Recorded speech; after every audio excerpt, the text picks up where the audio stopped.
الاختياري بيقول لي shoes are usually made of. shoes اللي هو الأحذية are usually عادة made of مصنوع من ايه؟ طبعا الأحذية في الغالب بتكون مصنوعة من الجلد، والجلد يعني leather. اتنين when it we get water. when عندما هي كذا we get water. هنا جايب لي قاعدة لأن بيقول لي rain rains will rain rained. لو لقيت فيه فعل مكرر بكذا شكل يبقى هنا عايز قاعدة، والقاعدة بتاعتي هنا قاعدة F اللي هي F و when. تمام. طب ايه القاعدة بتاعتي؟ بيقول لي أنا عندي قاعدتين، عندي في الحالة الصفرية ودي لو بتتكلم عن حقائق علمية أو عادات، وعندي الحالة الشرطية الأولى ودي لو بتكلم عن احتمالات عن حاجة هتحصل في المستقبل. هنا بقول إيه؟ بقول لما كذا بنحصل على مية. الفعل تحت يمطر، لما الدنيا بتمطر بنحصل على مية، ده حقيقة صح؟ يبقى طالما حقيقة هستخدم الحالة الصفرية الأولى. طب الحالة الصفرية بتستخدم من إيه؟ أو بتتكون من إيه؟ بتتكون من F ومضارع بسيط والباقي مضارع بسيط برضو. يبقى F ومضارع بسيط وبعد كده مضارع بسيط. طب ايه هو المضارع البسيط استخدمه ازاي؟ قال لي المضارع البسيط اذا كان جمع، اذا كان الفاعل جمع اللي هو مثلا we they you ومعهم I واي حاجة جمع بستخدم الفعل في المصدر.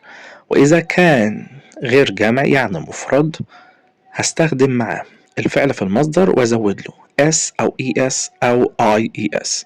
طبعا عندي هنا بعد when او بعد f ايا كان اللي موجود فيهم it وit مفرد، والمفرد هياخد الاس او es او ies. يبقى rain ما تنفعش، rains هي اللي هتنفع، والrain ما تنفعش لان عايز مضارع بسيط مش مستقبل، rained ما تنفعش لان ماضي وانا عايز برضو مضارع بسيط. يبقى الحل بتاعي when it rains we get water. 3. The نقط looks after our teeth.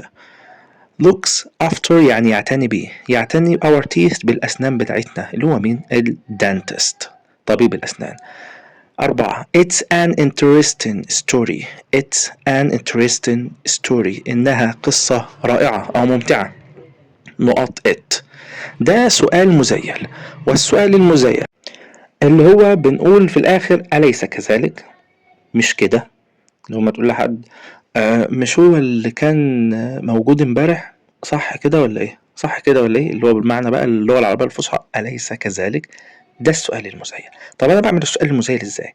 قال لي انت بتاخد الجملة، لو كانت الجملة مثبتة سؤالها بيكون منفي والعكس. يبقى أول حاجة هشوفها إذا كانت الجملة مثبتة ولا منفية. طيب وهنا بقول لي it's an interesting story، هنا مثبتة، يبقى الرد بتاعي في السؤال هيكون منفي، فتلقائي is ما تنفعش وهاز ما تنفعش، isn't منفية تنفع wasn't منفية برضو تنفع. تمام. طيب أنا هعرف منين بقى هي isn't ولا wasn't؟ قال لي إحنا بنستخدم في السؤال نفس الفعل المساعد الخاص بتاع الجملة.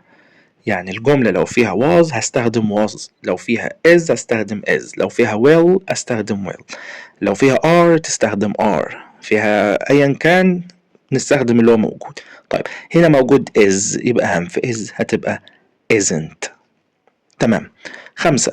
we should old paper and use it again.